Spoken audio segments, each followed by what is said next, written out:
Olá, amigo ligado na programação da TVT e você que nos assiste pelo Sistema NET em todo o país.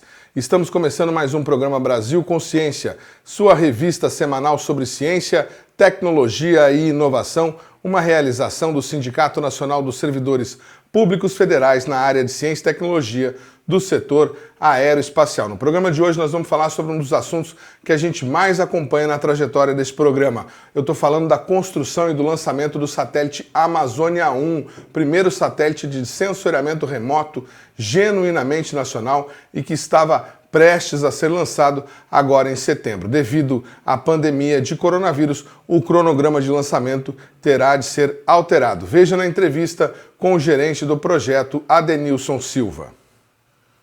Para a gente assegurar que o lançamento vai ocorrer exatamente em setembro, como nós tínhamos planejado, hoje é uma pergunta muito difícil de se ter uma resposta que tenha como que se diz, uma precisão que nos dê segurança que ocorra. Porque nós podemos garantir que o satélite fique pronto. A gente faça um esquema de trabalho obedecendo todas as determinações aí de legislação, que a gente sabe que tem decretos estaduais, tem legislação municipal, tem legislação federal, e elas precisam ser obedecidas para que a gente continue trabalhando, né?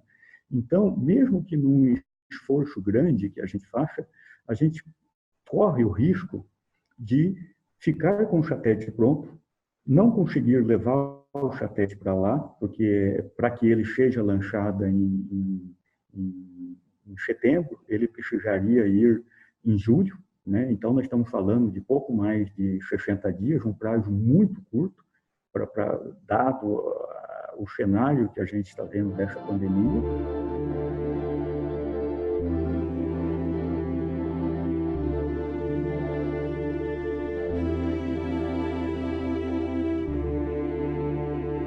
A gente tem a operação de logística que precisa ser feita para que nós consigamos colocar não somente o satélite, mas também todos os equipamentos de teste, equipamentos reservas na Baía da Índia, né?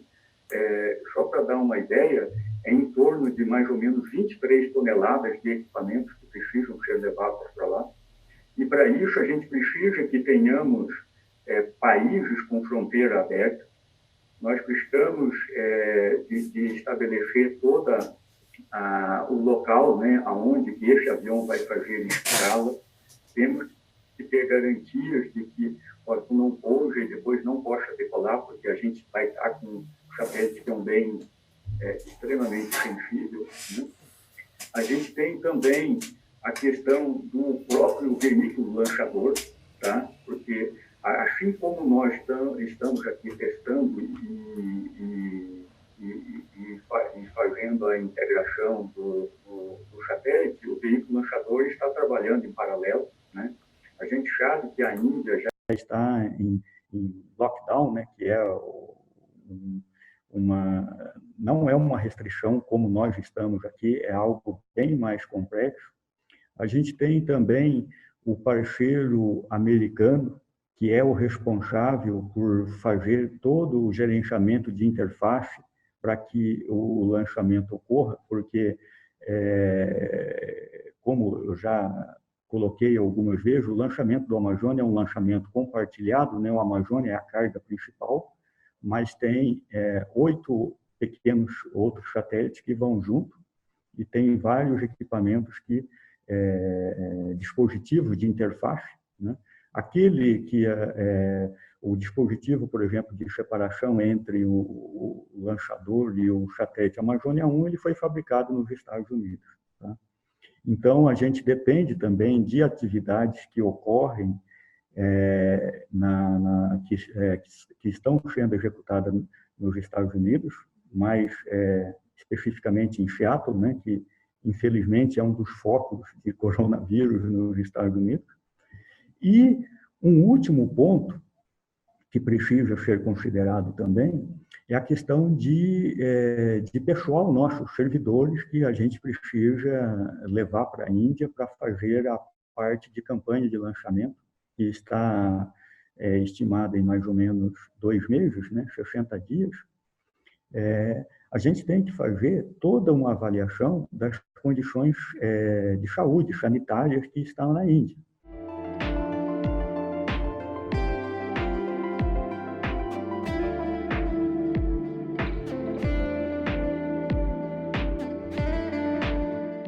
A gente precisa que a parte dos Estados Unidos também fique pronta, tá?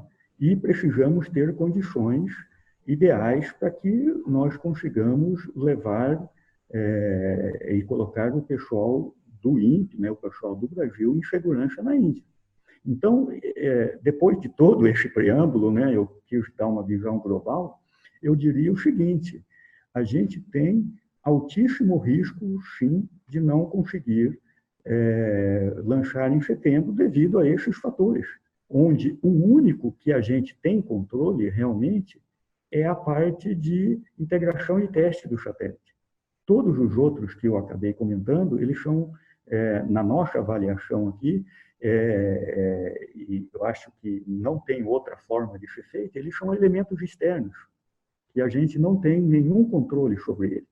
E o máximo que a gente tem que fazer, e é o que está sendo feito, a gente tem feito um acompanhamento, um planejamento semanal, avaliando todas as condições, seja de Brasil, de Índia, Estados Unidos e de possíveis rotas que esse avião vai fazer para que a gente consiga ir ajustando as nossas atividades. Tá? Então, em linhas gerais, o lançamento hoje, ele seria teoricamente possível, mas com altíssimo risco, e não é surpresa nenhuma nos próximos dias a gente ter que, por algum desses motivos que eu coloquei, termos que fazer um novo agendamento.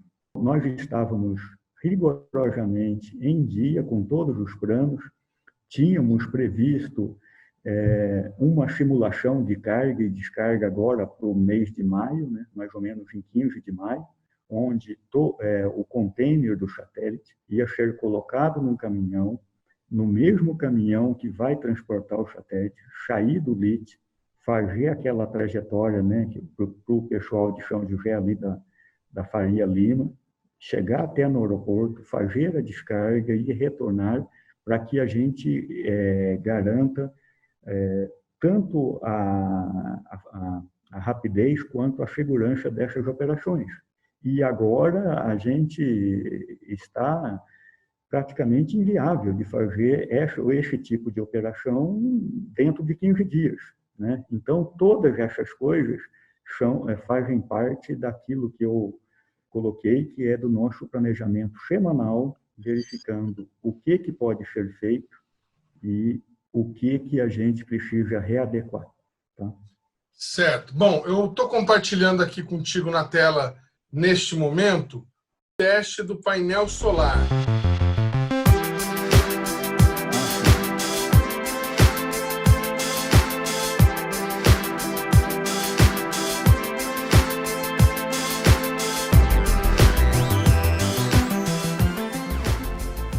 Boa tarde, nós estamos aqui no Laboratório de Integração e Testes do INPE, o LIT.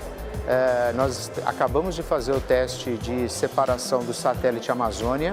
O teste de separação é um teste que a gente verifica e valida o dispositivo de separação que vai acoplado ao foguete e ao satélite, e na hora, antes de ele entrar em órbita, esse dispositivo tem que se separar. Né? Acabamos de fazer isso lá. Enquanto isso, nós estamos aqui com outras atividades em paralelo, que é em preparativo para a integração dos painéis solares no satélite Amazônia.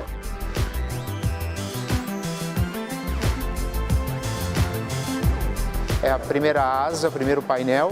Eles estão fazendo umas verificações elétricas, estão fazendo pontos de aterramento, melhorando isso e fazendo uma verificação que estava armazenada por alguns dias. Né? Assim que a gente terminar lá as atividades, a gente começa a integrar o painel, esse painel, aí depois tira o outro painel do container e vai fazer a mesma coisa aqui, vai abrir, nós vamos checar toda a integridade dele e integrar ele ao satélite. Com os dois painéis integrados, a gente pode ir para os testes dinâmicos que envolvem vibração e acústico. Exato. Isso aqui é uma pasta de prata que aumenta o contato elétrico desses terminais com vamos dizer aqui, o painel, né? Esse painel é uma folha de carbono em cima de um honeycomb de alumínio. Então, como a gente não quer nada isolado, quando fica isolado, você cria cargas, né? Então, é importante que todas as partes metálicas estejam aterradas. A aterrada é conectada eletricamente. Esse teste, o satélite foi aprovado. O sistema de produção de energia pelo painel solar estava funcionando. Na verdade, foi colocado aí, foi mostrado no vídeo duas coisas, né, que estavam ocorrendo em paralelo. O teste que foi feito é aquele de separação, que quando cai aquele anel, né, a peça cilíndrica que cai no chão. Aquele teste, ele visa simular exatamente as interfaces e os comandos que o veículo lançador vai enviar para liberar o Amazônia no espaço, quando ele tiver a 752 km de altura e mais ou menos 7,5 km por segundo. Aí vai ser mandado esse comando. E, em paralelo, o que estava sendo feito com o painel solar é o seguinte: o painel solar ele é guardado dentro de containers fechados. Tá? Então, antes da gente fazer a montagem dele no satélite, ele foi aberto num dispositivo que simula gravidade zero, né? Porque o painel é um mecanismo realmente muito sofisticado, que tem que tomar certo cuidado para manuseá-lo. E ele foi inspecionado do ponto de vista visual, foram feitos testes elétricos, medidas elétricas, tá? E, a partir daí, é que essa AJA foi montada no satélite.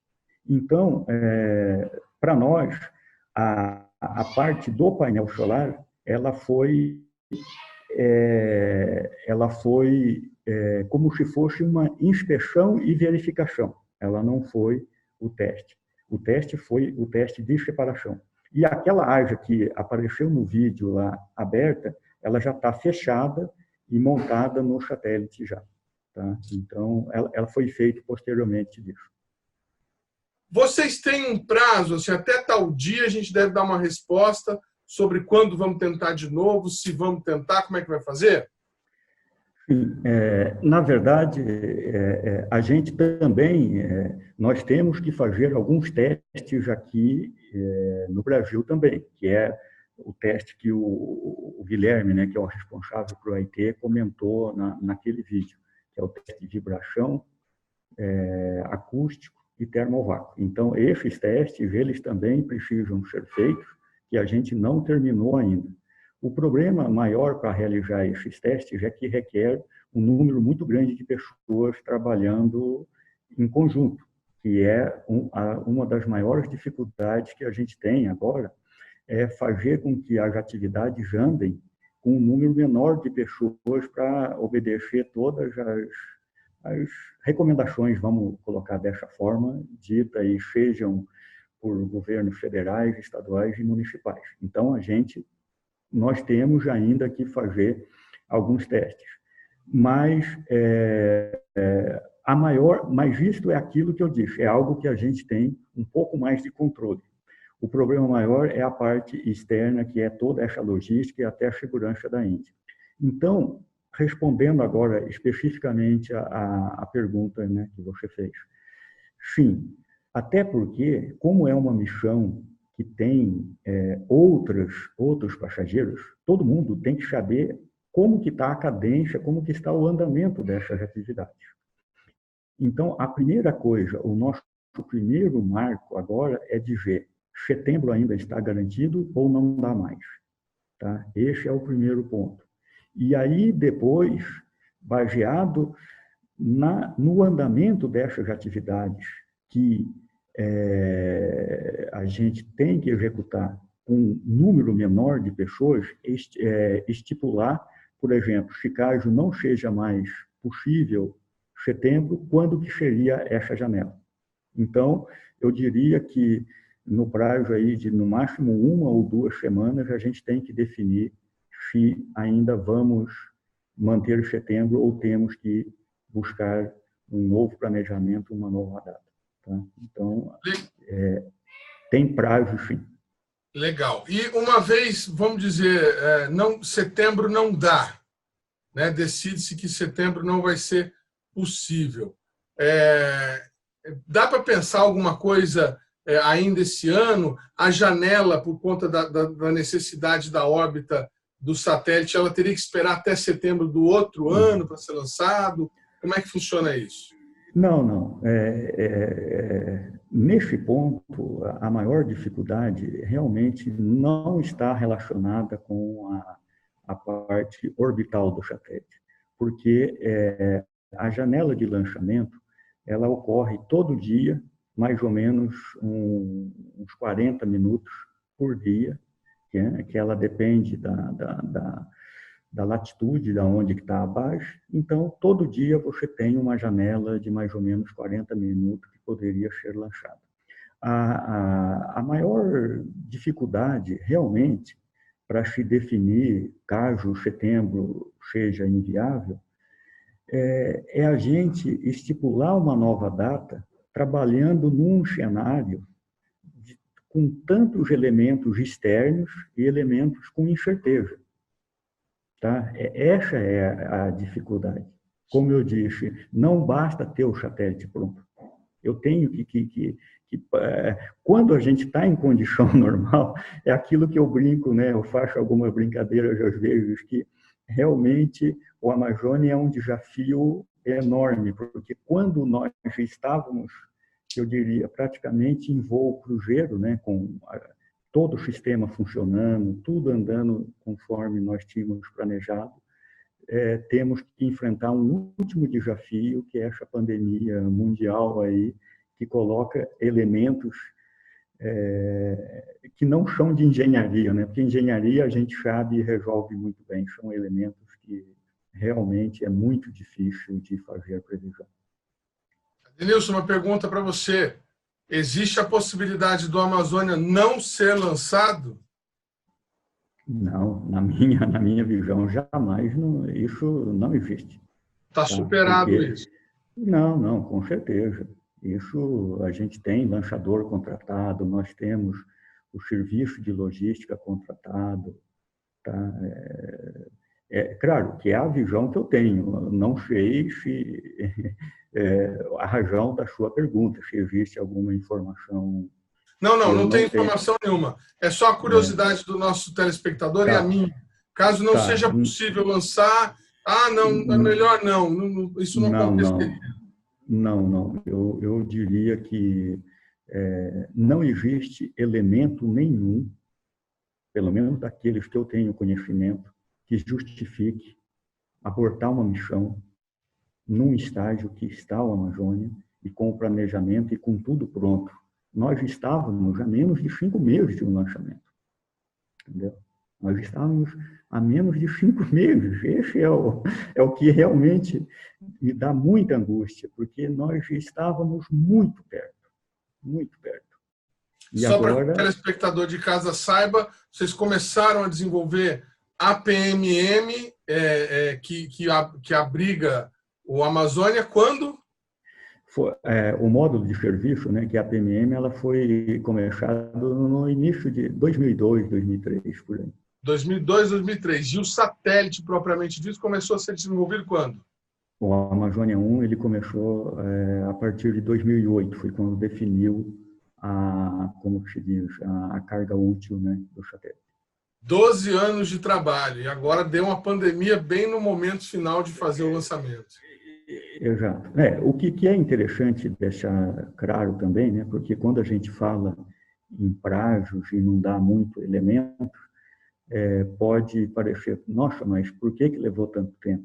É que é o seguinte, primeiro, é um desenvolvimento 100% nacional e o foco, como eu sempre já coloquei, foi ter o máximo de participação da indústria brasileira, produzindo os equipamentos, produzindo o subsistema e e o INPE, né, por seu lado, também fazendo toda a solução de sistema, e isso realmente leva tempo, tá, para se fazer um satélite desse tipo.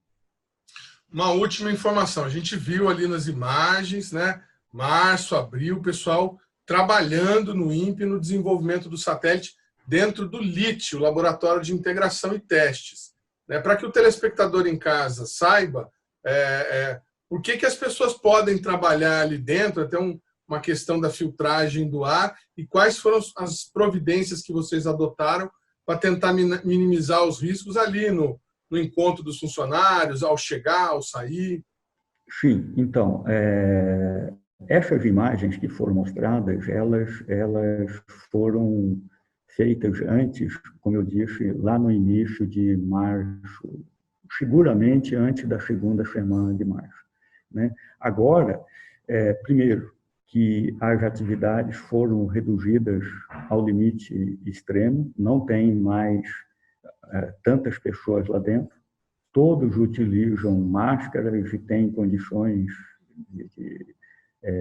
como é que se diz, de segurança do ponto de vista de saúde, estão sendo tomadas, e as atividades que estão sendo feitas são aquelas para deixar o satélite em segurança, porque a gente não pode simplesmente deixá-lo lá desligado e daqui 2 meses eu volto e vou ligar de novo. Não é assim. A gente tem bateria, a gente tem equipamento, tem coisas que tem todo um plano que está sendo executado, que a gente chama que é de colocar o satélite em modo passivo, né? Que ou seja, que não degrade as condições deles, e quando a gente retomar as atividades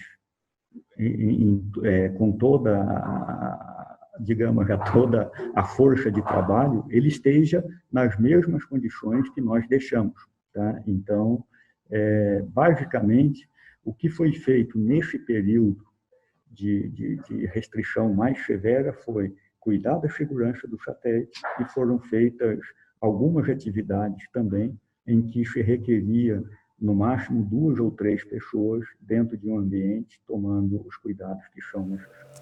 Por incrível que pareça, essa não foi a primeira vez que um lançamento de um satélite brasileiro é atrapalhado por uma pandemia iniciada na China. Entre 2002 e 2003, o lançamento do satélite Sibers 2 teve problemas também por conta de uma pandemia na época de SARS. Veja no depoimento do ex-diretor do INPE, Leonel Perondi. Sibers 2 nós tivemos vários acontecimentos ao longo digamos assim, da campanha, né? Que a partir do momento que o satélite sai aqui do Brasil e vai para a China, nós tivemos assim, vários acontecimentos que acabaram determinando o adiamento do satélite em 1 ano. Nós tivemos, primeiramente, um problema do incêndio que ocorreu. Quer dizer, o satélite saiu no final de mais ou menos 1 ano antes do lançamento, ele foi transportado para a China, e isso era setembro, outubro, talvez, de 2001. E na China ocorreu, no início de 2002, ocorreu um incêndio numa instalação próxima ao hall de integração, e acabou tendo contaminação do hall de integração devido a esse incêndio, né? Então nós tivemos um trabalho enorme de limpeza do satélite e de garantir, né, que não havia, que a contaminação que ocorreu, ela removeu a contaminação e garantir que o satélite atendia todos os requisitos para voo, né? Então isso determinou uma operação já bastante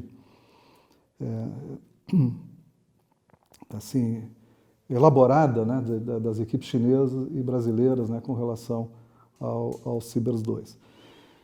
Depois, isso por volta aí no primeiro trimestre de 2002, né, nós tínhamos uma equipe que estava na China também, né, trabalhando nas fases final, já nos preparativos para levar o satélite depois para a base. E nós tivemos uma ocorrência da epidemia de SARS na China, que é a síndrome respiratória aguda grave, né, que ocorreu naquela época.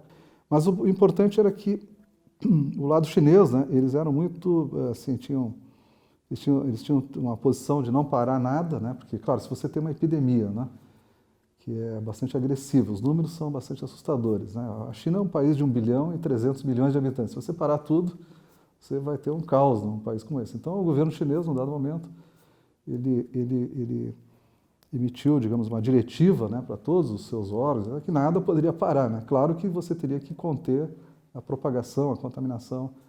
E as autoridades, então, nós escrevemos as nossas contrapartes à época e eles tinham que seguir a orientação do governo chinês, à época que nada pararia. Então, o programa também, né, não parou. Não deveria parar, né, em princípio, né? Mas no final, né, nós mantivemos uma equipe mínima lá, com 3 pessoas. Né? Todas as pessoas que manifestaram interesse de voltar, a vontade de voltar ao Brasil, elas foram trazidas ao Brasil. Mas o resultado disso foi que, contrariamente ao que ocorreu com várias organizações internacionais, inclusive, mesmo diplomáticas, que fecharam as suas... Fugiram da epidemia? As suas instalações em Beijing, né, porque era o foco da epidemia, de fato. O Brasil, né, através do Programa Ensino Brasileiro, manteve o seu escritório, né, então o programa não parou, né, em nenhum momento. Isso foi muito reconhecido pelas autoridades chinesas, né, a ponto de, posteriormente, o presidente chinês, na visita que fez ao Brasil, Hu Jintao, o presidente Hu Jintao, na visita que fez ao Brasil em 2004, veio ao INPE, né, com toda a sua comitiva, né, para uma visita aqui de mais de 1 hora, eu diria assim. A visita, ele percorreu as instalações do Laboratório de Integração e Testes, percorreu o campus do INPE, depois ainda plantou uma árvore aqui, como demonstração, né, do agradecimento pelo povo chinês, pelo fato de que o programa manteve as suas atividades num momento difícil da vida chinesa, né? A entrevista com Leonel Perondi foi exibida no nosso programa de número 34, que está disponível no nosso canal do YouTube. E veja no próximo bloco. O telescópio Hubble faz 30 anos de bons serviços prestados à ciência. E em meio à pandemia de coronavírus, o governo federal quer desalojar até 800 famílias ao redor da base de lançamento de Alcântara. É um instante só, não sai daí.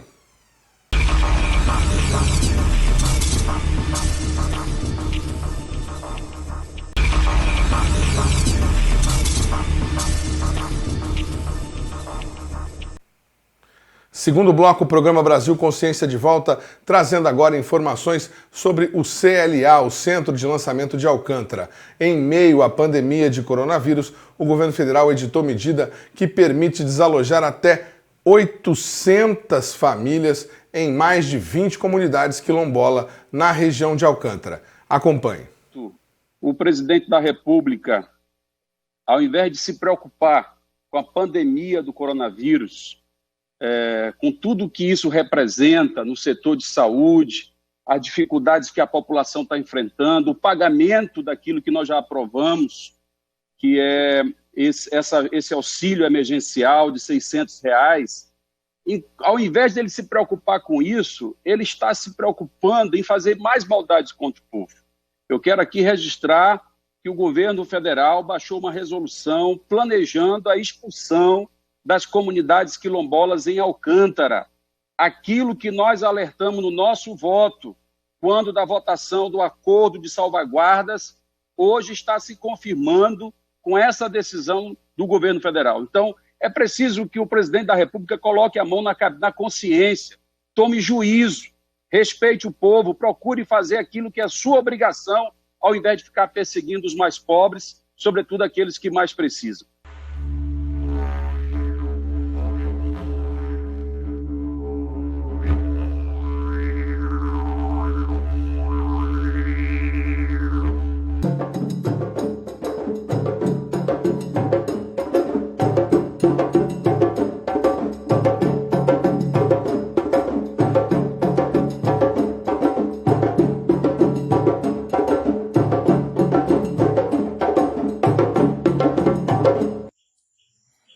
A comunidade quilombola na cidade de Alcântara, no Maranhão, está pedindo socorro. Que o governo federal aproveita a situação de epidemia e aproveita que a imprensa inteira está debruçada sobre o tema do coronavírus para poder fazer passar essa medida genocida.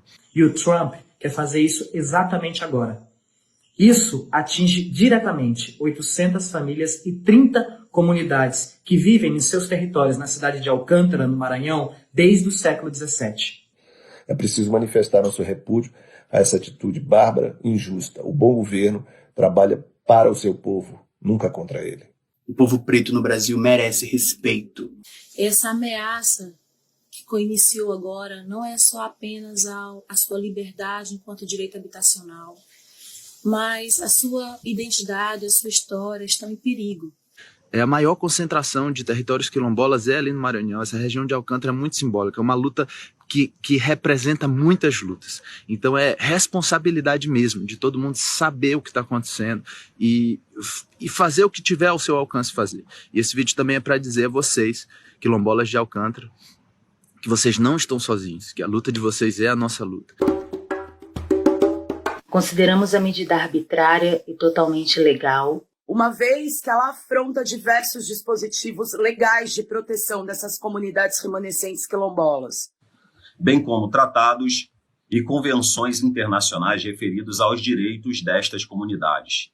Denunciamos ao povo brasileiro que o governo Bolsonaro, submissa aos interesses do governo dos Estados Unidos, além de entregar nossa base de lançamentos, à medida que inviabiliza o desenvolvimento de nosso conhecimento e tecnologia aeroespacial, também entrega de bandeja o povo quilombola, que vive em seus territórios há centenas de anos. Exigimos a um só tempo a soberania do povo quilombola sobre suas terras e a soberania do povo brasileiro sobre a base de Alcântara. Por fim, não admitimos quaisquer possibilidades de deslocamentos. E reafirmamos nossa irrestrita e ampla defesa das comunidades quilombolas de Alcântara no direito de permanecer no seu território tradicional, na sua inteireza e plenitude. Acionaremos todos os meios e medidas possíveis para resguardá-las. Lembrem-se, os governos passam. Eles passam, mas o povo fica. O povo fica. O povo fica. O povo fica. E será soberano sobre o seu destino.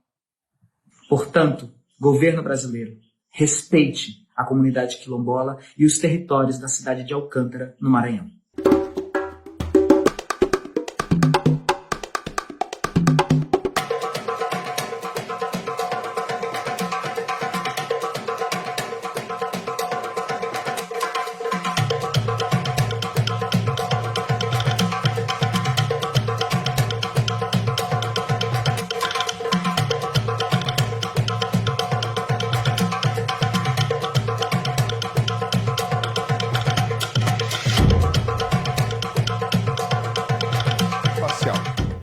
Vamos falar agora um pouco de ciência espacial. O telescópio Hubble completou no último dia 24 de abril 30 anos de bons serviços prestados à ciência mundial. A NASA fez uma homenagem ao equipamento, exibindo imagens inéditas que você acompanha agora.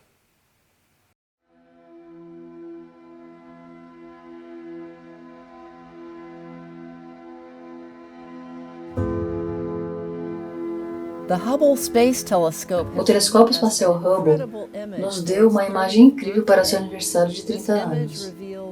Esta imagem revela um lindo viveiro para nossas estrelas, em uma galáxia satélite próxima à nossa Via Láctea. As estrelas brilhantes recém-formadas no meio desta imagem são pelo menos 10 vezes mais massivas que o nosso Sol. A radiação poderosa dessas estrelas está causando o gás circundante brilhar em cores impressionantes. O azul indica gás oxigênio, aquecido a quase 20 mil graus Fahrenheit. O vermelho indica a presença de nitrogênio e hidrogênio. Essas estrelas enormes também estão dirigindo ventos poderosos de partículas carregadas que estão esculpindo as estruturas de bolhas e cristas que podemos ver através da nebulosa. A nebulosa azul na parte inferior esquerda da imagem é realmente um material ejetado de uma única estrela enorme no centro. Essa estrela é 200 mil vezes mais brilhante que o nosso Sol. Toda essa região mostra quão dinâmico é o nosso universo, com estrelas continuando a se formar e a afetar o ambiente. E é a visão requintada do Hubble de sua órbita acima da atmosfera da Terra, que nos permite ter uma visão clara desse tipo incrível de beleza e atividade. O telescópio espacial Hubble mudou a maneira como pensamos no espaço e nosso lugar no universo. O Hubble refinou nossa compreensão da era do universo e sua taxa de expansão. E através de seus campos profundos, Espiou bilhões de anos-luz para revelar galáxias antigas e adolescentes. Podemos comparar com nossa própria Via Láctea e nos mostrou os efeitos reveladores de energia escura misteriosa e matéria escura, e nos deu um lugar na primeira fila para essas belas nuvens interestelares e nebulosas, onde novas estrelas e seus discos circundantes de poeiras e planetas continuem a se formar. O Hubble está em excelente estado de saúde técnica e espera-se que continue sua exploração no universo. A missão final de manutenção em 2009 foi extremamente bem sucedida, de modo que ainda hoje o Hubble é o mais poderoso cientificamente. Você pode descobrir mais sobre o telescópio espacial Hubble no site nasa.gov/Hubble e nas mídias sociais @NASA-Hubble.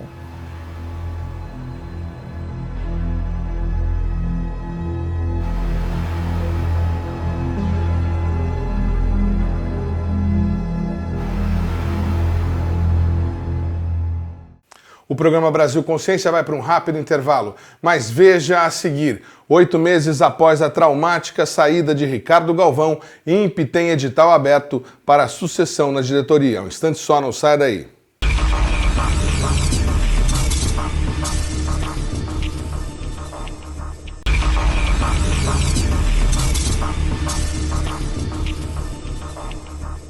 Terceiro bloco, programa Brasil Consciência de volta, trazendo agora informações sobre o processo sucessório no INPE. 8 meses após a saída de Ricardo Galvão, a instituição abriu o edital para chamamento de interessados em ser o novo diretor efetivo da unidade. Desde a saída de Ricardo Galvão, o INPE tem sido chefiado pelo interino Ricardo Policarpo Damião. De fato, foi uma certa demora, né? Ficamos na expectativa durante muitos meses aí, desde aquela retirada abrupta do diretor do INPE, do então Ricardo Galvão, pelo presidente Bolsonaro, daquela forma, e aquilo causou um trauma na instituição muito grande. E desde então, o Conselho Técnico Científico do INPE, que é a quem cabe cuidar do processo sucessório na instituição quando coisas desse tipo acontecem, ou seja, quando sai um diretor, seja por exoneração, seja porque terminou o mandato dele, o CTC, então, provocou o Ministério da Ciência e Tecnologia no sentido de que fosse instaurado o comitê de busca para a formação da lista tríplice, para então o ministro de Estado escolher um dentre os 3 nomes apresentados na lista tríplice. Então, esse procedimento foi feito desde lá de trás, logo depois da saída do Galvão, e ficamos por meses aguardando a divulgação pelo Ministério do Comitê de Busca. Esse Comitê de Busca finalmente foi publicado relativamente há pouco tempo e, num primeiro momento, nos chamou a atenção porque o Conselho Técnico Científico, o CTC, também já havia solicitado que repetindo o que já havia acontecido em outros comitês de busca no passado no INPE, que fosse colocado dentre os membros do comitê de busca ao menos um servidor da instituição, um servidor do INPE, para acompanhar o processo. Isso, nós fizemos essa solicitação formal ao Ministério, mas fomos ignorados. Quando saiu a composição do comitê de busca, estava lá, então, previsto algumas autoridades ligadas à área da ciência e tecnologia, mas não havia essa presença de um servidor do INPE sequer para acompanhar o processo, muito menos como membro efetivo do comitê de busca. Então, isso foi um primeiro aspecto que nós consideramos, que foi ruim, né? E no outro aspecto agora é saber como anda realmente o trabalho desse comitê de busca. Particularmente, eu não tenho notícia de que se já foi divulgada uma agenda do comitê de busca, para prazos de inscrição, e se haverá ou não a participação da apresentação pública das propostas para a participação da comunidade neste processo de formação da lista tríplice. Agora, concomitantemente ao comitê de busca pelo nome do novo diretor, nós tivemos também a abertura de um processo de seleção para o Comitê Técnico Científico. E aí não são listas tríplices, são listas sextuplas, com 6 nomes e também com a decisão ao ministro de Ciência e Tecnologia, no caso, nesse momento, o astronauta Marcos Pontes. Está de acordo com aquilo que foi feito nos últimos anos? Isso é regimental, faz parte do regimento interno do CTC, e, de fato, também, nós já estávamos com os nossos mandatos expirados, que é um mandato de 2 anos, quem é membro eleito, porque, só para lembrar aqui aos nossos telespectadores, ouvintes, o CTC do INPE é um órgão consultivo da direção do Instituto. Então, portanto, de cara, ele já não é um órgão deliberativo, como são, por exemplo, os conselhos universitários das universidades federais. Nas universidades federais, que são autarquias do governo federal, e não órgão da administração direta, como é o INPE, nas autarquias, os conselhos são deliberativos e estão acima, por exemplo, do reitor. Então, acima do reitor da universidade tem um conselho universitário. Ele também é formado, parte por membros eleitos, parte por pessoas indicadas pelos departamentos das faculdades. Forma-se um conselho que é deliberativo, ele está acima da autoridade do reitor da instituição. No CTC do INPE, não. Como órgão da administração direta, não está prevista a figura de um conselho superior deliberativo. Ele é apenas consultivo. E este conselho, no caso do INPE, ele é formado por 12 pessoas, sendo metade membros eleitos, a outra metade membros indicados, geralmente membros externos ao INPE, indicados pelo diretor, a outra metade membros internos, que são eleitos, que somos nós, por exemplo, e mais o diretor do INPE, que conforma, então, 13 pessoas nesse conselho. Então, isso tem sido seguido porque é regimental, né? Mas uma das dificuldades que nós temos no CTC é justamente essa. Ao longo dos anos, nós vimos percebendo uma perda significativa do interesse da própria comunidade do INPE em disputar o CTC, justamente pelo fato de que, como ele não é deliberativo, é apenas consultivo, e como, apesar do regimento interno prever que o CTC seja convocado ao menos a cada 2 meses pelo diretor para discutir os grandes temas da instituição, na prática o que nós temos visto nos últimos anos é que varia, dependendo da situação, da conjuntura, dos interesses do diretor de plantão. Há diretores que chamam mais a miúde as reuniões do CTC, e nós já tivemos, num passado recente, pessoas que eram eleitas para compor o CTC, o mandato se transcorria ao longo dos 2 anos, expirava o mandato sem a pessoa nunca ter participado de uma única reunião, ou seja, passava-se até 2 anos sem ter uma reunião do CTC. Então, o que é algo muito ruim. E isso tem contribuído para que, ano a ano, o interesse pela comunidade em participar do CTC venha diminuindo. Um exemplo disso está no fato de que o edital que você se referiu já ter sido prorrogado. Certamente porque, assim como aconteceu em eleições passadas, encerrado o prazo, não tinha candidatos suficientes, ainda mais para compor uma lista sextupla como essa. Né?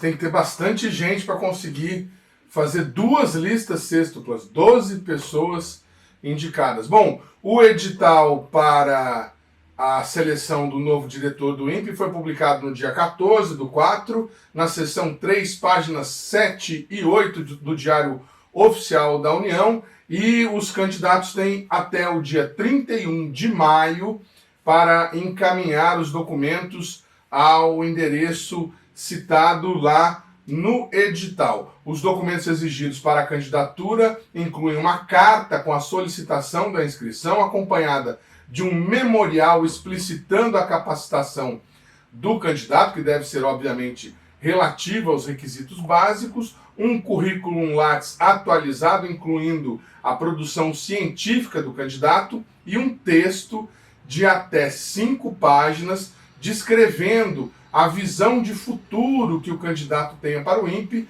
e o seu plano de gestão, que deve ser alinhado à Estratégia Nacional de Ciência, Tecnologia e Inovação, aprovada para 2016-2020. 2022. Além da avaliação dos documentos solicitados, o processo seletivo inclui também a apresentação pública do plano de gestão e entrevista privada do interessado pelo comitê de busca. O comitê vai selecionar e encaminhar 3 nomes ao ministro de Ciência e Tecnologia para que ele determine quem vai ser o escolhido. Bom, pelo menos aqui na publicação, Gino, está dizendo que vai ter uma apresentação pública, imagino eu, em algum auditório ali do INPE, mas depois tem a entrevista, né, petit comité, só o candidato e o diretor, e o encaminhamento de 3 nomes ao ministro. 2 perguntas. O atual diretor interino, Darton Policarpo, é visto pelos funcionários como candidato ao cargo?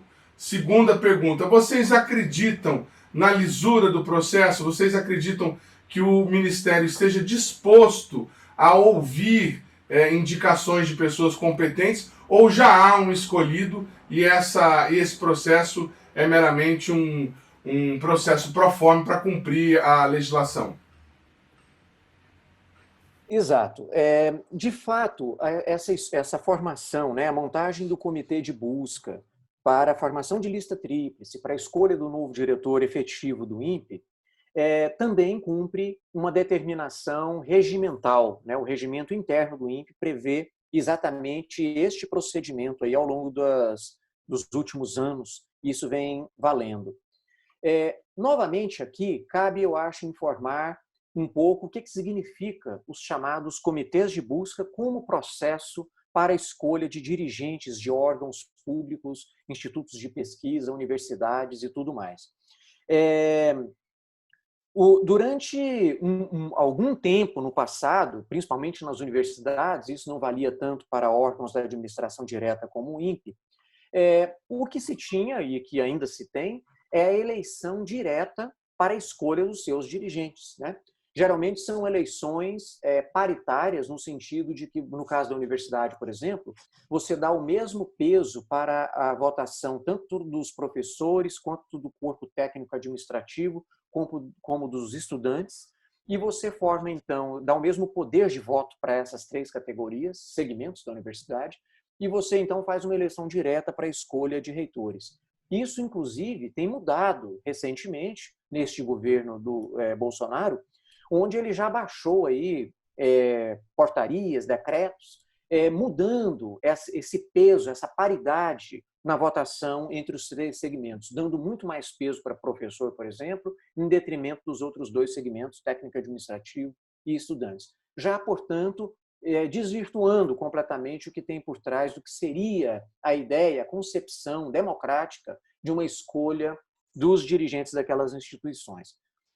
No caso do INPE, sempre houve um anseio da comunidade, da grande maioria da comunidade, no sentido de que fosse algo minimamente semelhante que acontecesse também nos institutos de pesquisa, que houvesse, se não uma votação no estilo que é feito nas universidades, pelo menos uma consulta à comunidade, de maneira que você, mesmo tendo uma lista tríplice, como acontece também nas universidades, mas você tendo pelo menos ali explicitamente indicado quem dentre aqueles a comunidade teria uma certa preferência.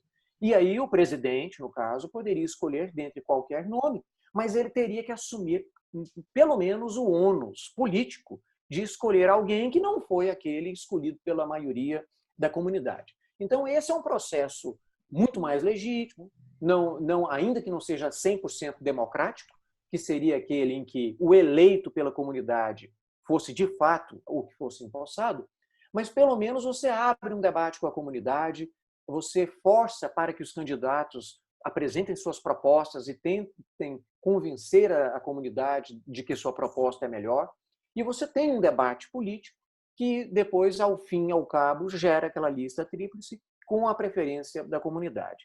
Então, isso seria minimamente o razoável.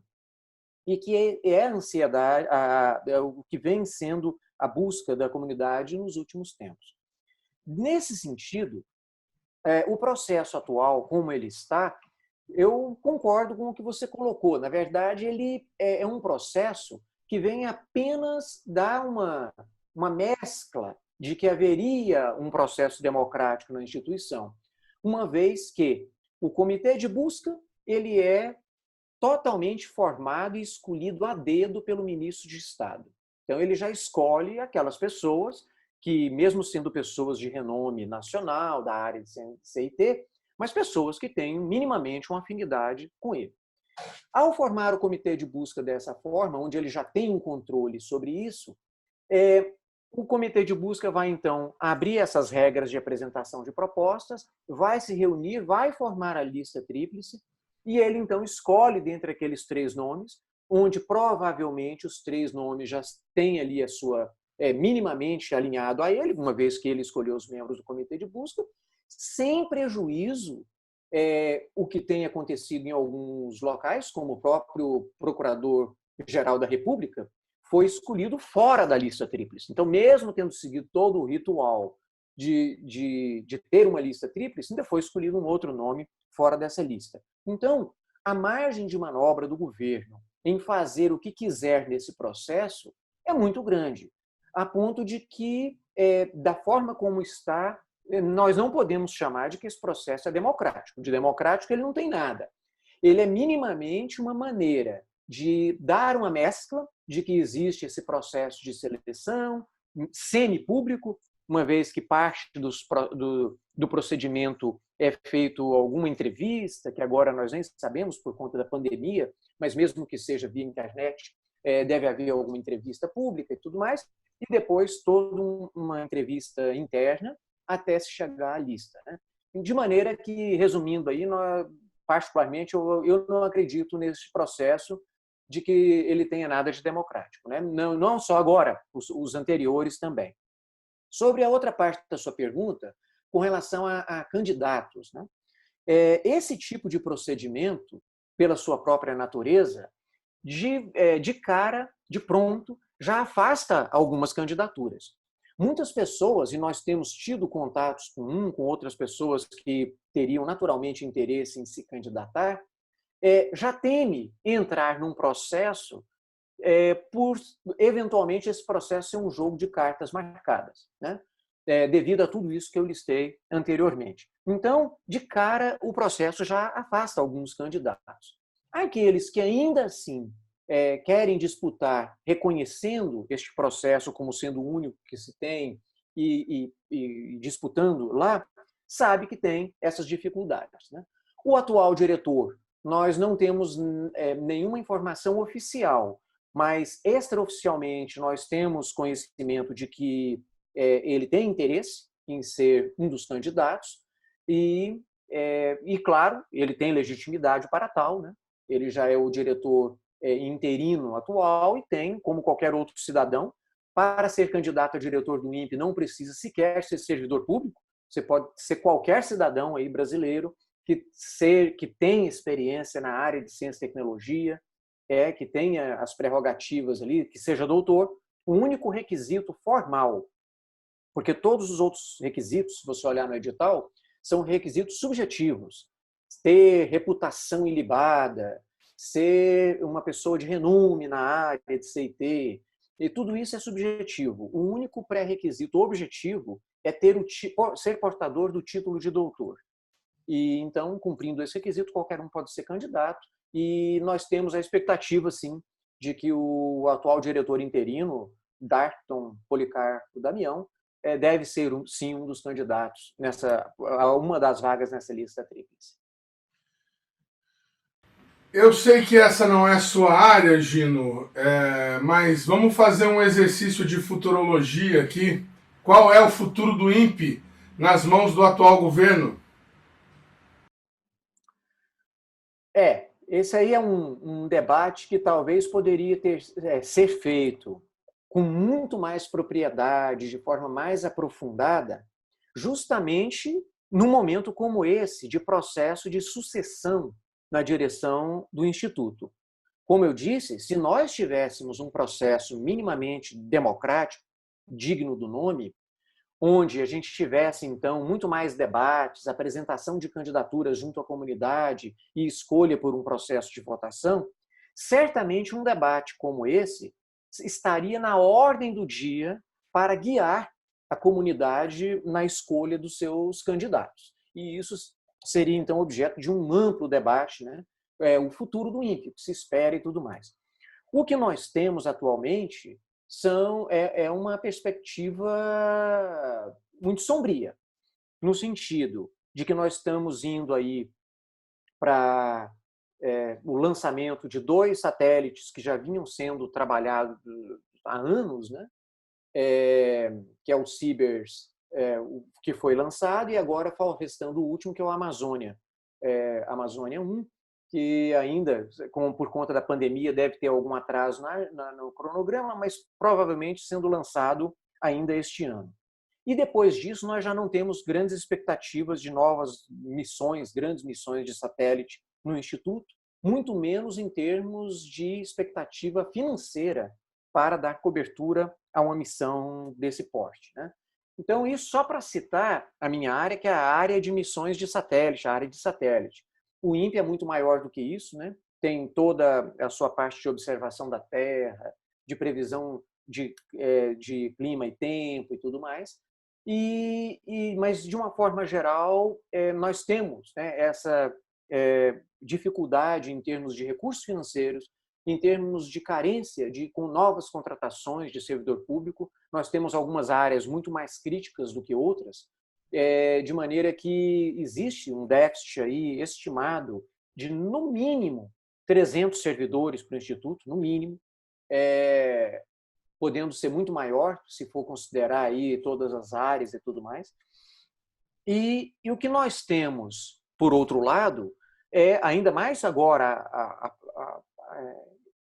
aumentada essa restrição por conta de toda a questão da pandemia do coronavírus, nós temos proibição de novos concursos públicos, nós temos um orçamento que agora pode chegar a 500 bilhões de reais de déficit, e que isso aí vai requerer alguns anos, né, para se rever, para se recuperar essas questões. Então, de maneira que, se você somar ao fato de que o Instituto já vinha tendo seus problemas de contratações de servidores e de recursos financeiros, e somado-se a isso a situação econômica atual do país, de uma maneira geral, as expectativas realmente são muito ruins aí para o futuro, infelizmente.